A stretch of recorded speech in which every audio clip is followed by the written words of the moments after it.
Hi everyone, Mr. Peabody here. Just want to do a quick little review of this thing. Don't worry about the headphones. I'm wearing them because I don't want to wake up Santa. It's not a good thing to wake up Santa.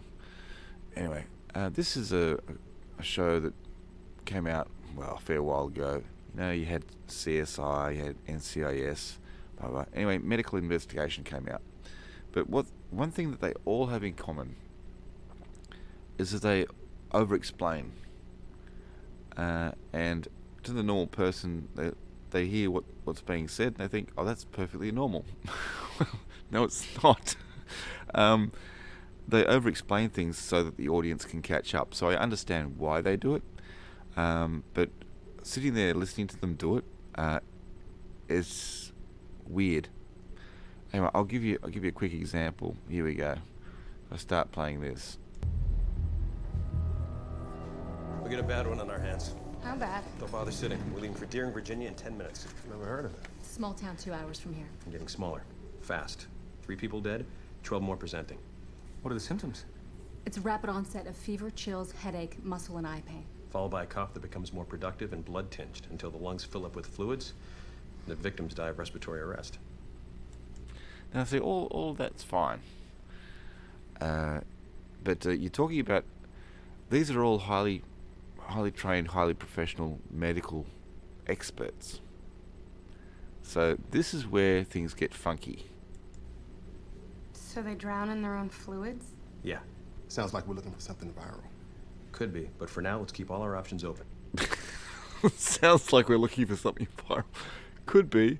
It's like all of these people know the same information. What about a toxin? Maybe carbon monoxide exposure? Not likely. It wouldn't produce fever, chills, and shaking. That's just it. Carbon monoxide poisoning, not likely it wouldn't cause fever, chills, and shaking. He would already know that. So why ask the question? But it gets better. It gets better. Bacterial?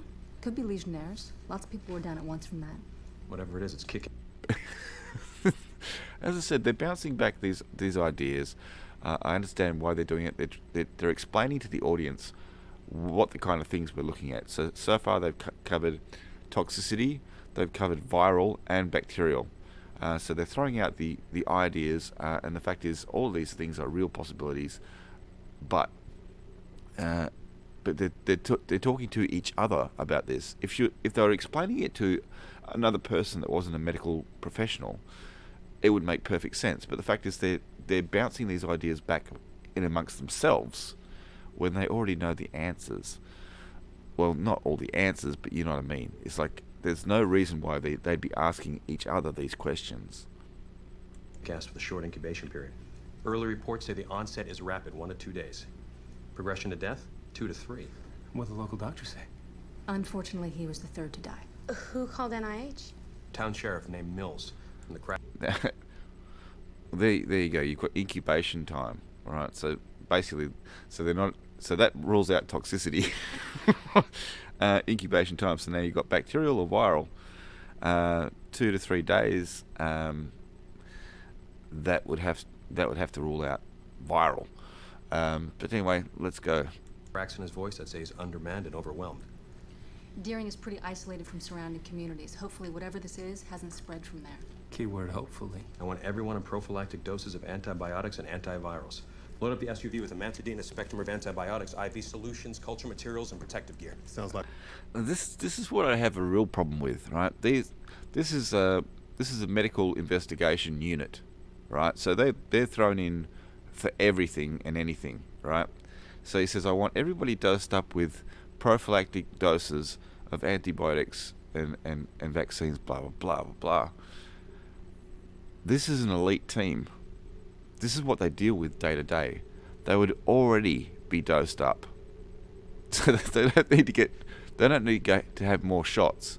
They would already be dosed up. These people, their level of vaccinations would be so high that there's no need to have all that. But all it is explaining to the audience, this is what we need to do to go into this situation.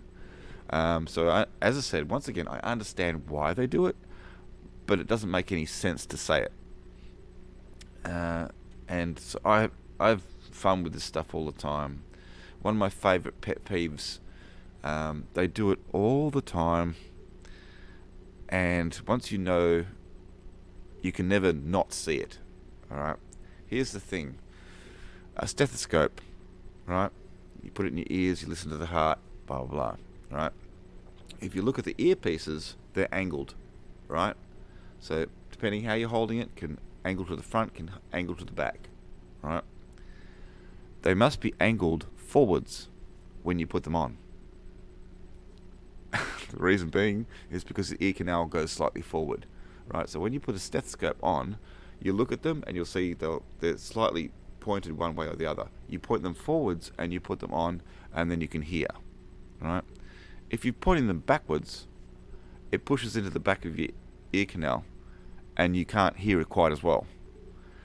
And you'll see time and time again a doctor on a medical show or on TV, they'll just grab the stethoscope thinking nothing's different, and they'll just shove it in their ears and they'll listen, and you can just sit there and laugh and say, "You're not hearing much, are you?" Anyway, just a little bit of fun. See ya.